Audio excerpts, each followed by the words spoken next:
Hello everyone, welcome to yummy recipes. ఈరోజు వీడియోలో ఒక టేస్టీ అండ్ హెల్దీ రెసిపీని చూపిస్తున్నాను. జొన్న పిండితో మార్నింగ్ బ్రేక్ఫాస్ట్లోనికైనా లేదా ఈవినింగ్ టైంలో స్నాక్స్గానైనా కూడా తినేసేయచ్చు. చాలా చాలా బాగుంటుంది. ఎటువంటి కర్రీ కూడా అవసరం లేదు. పెరుగుతో తిన్నారంటే కూడా టేస్ట్ అయితే అద్దరిపోతుంది. ఇంట్లో చిన్న పిల్లల నుంచి పెద్దవాళ్ళ వరకు కూడా అందరికీ కూడా నచ్చి తీరుతుంది. మరి మీరు కూడా ఈ విధంగా జొన్న పిండి ఉంటే ట్రై చేయండి. జొన్న రొట్టెలు రాని వాళ్ళు కూడా ఇలా ట్రై చేశారంటే చాలా ఈజీగా చేసుకొని తినేసేయచ్చు. మరి హెల్దీ రెసిపీని ఎలా చేసుకోవాలో వీడియోలోకి వెళ్ళి చూసేద్దాం రండి.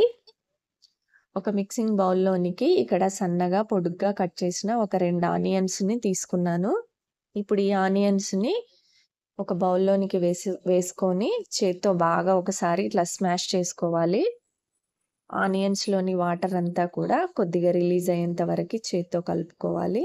ఇప్పుడు ఇందులోనికి కొద్దిగా క్యారెట్ తురుము, కొంచెం కరివేపాకు, కొత్తిమీర, అలాగే తగినంత సాల్ట్, పసుపు, కొంచెం అల్లం వెల్లుల్లి పేస్ట్, కారం వేసుకోవాలి. అలాగే ఒక గంట సేపు నానబెట్టిన శనగపప్పు, ఒక స్పూన్ నువ్వులు, ఒక కప్పు జొన్న పిండి వేసుకోవాలి. వేసుకొని చేత్తో అంతా కూడా బాగా కలిసేలా ఒకసారి అంతా కూడా కలుపుకోవాలి. ఈ ఆనియన్స్లో ఉన్న వాటరు బయటికి వచ్చేంత వరకు ఇలా చేత్తో బాగా కలుపుకోవాలి. ఇప్పుడు వాటర్ ఎక్కువగా పట్టవు, ఆనియన్స్లోనే ఉంటుంది కాబట్టి మాయిశ్చర్ అంతా కూడా కొద్దిగా నీళ్ళని వేసుకుంటూ ఒక 4-5 స్పూన్లు నీళ్ళు అయితే సరిపోతుంది. వేసుకొని పిండిని కొంచెం ఇలా గట్టిగా కలుపుకోవాలి. పిండి కొంచెం గట్టిగానే కలుపుకుంటే మనం చేసేలోపు మెత్తబడుతుంది.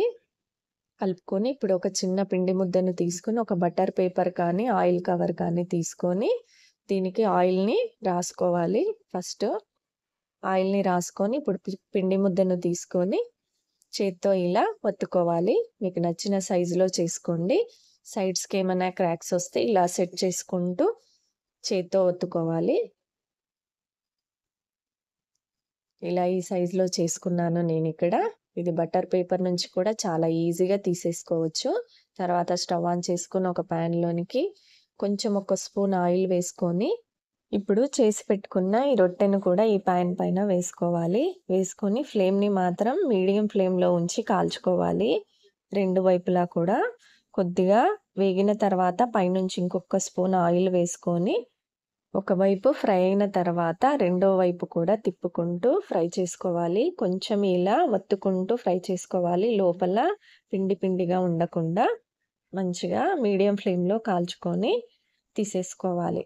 మిగతా అన్నింటినీ కూడా ఇదే విధంగా చేసి తీసుకోవాలి. ఇంకొకటి కూడా చూపిస్తున్నాను నేను ఇక్కడ. ఇలాగే బటర్ పేపర్ కానీ ఆయిల్ పైన కానీ ఇలా చేత్తో వత్తుకొని అప్పంలా చిన్న రొట్టెను చేసుకొని ఇలా కాల్చుకొని తీసుకోవాలి. అంతేనండి, ఎంతో సింపుల్గా టేస్టీగా హెల్దీ బ్రేక్ఫాస్ట్ రెసిపీ రెడీ అండి. ఈవినింగ్ టైంలో పిల్లలకైనా కూడా ఇలా చేసి ఇవ్వచ్చు.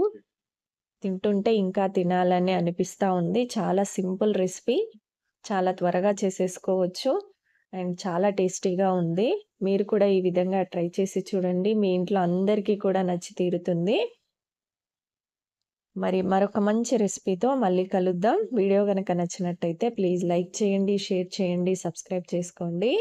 Thanks for watching.